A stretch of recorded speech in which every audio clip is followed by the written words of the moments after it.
لا يسأم الإنسان من دعاء الخير وإن مسه الشر فيئوس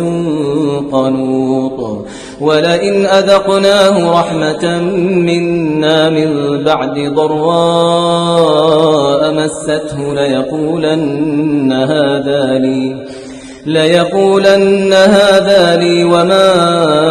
أظن الساعة قائمة ولئن رجعت إلى ربي إن لي عنده للحسنى فلننبئن الذين كفروا بما عملوا ولنذيقنهم من عذاب غليظ وإذا أنعمنا على الإنسان أعرض ونأى بجانبه وإذا مسه الشر فذو دعاء عريض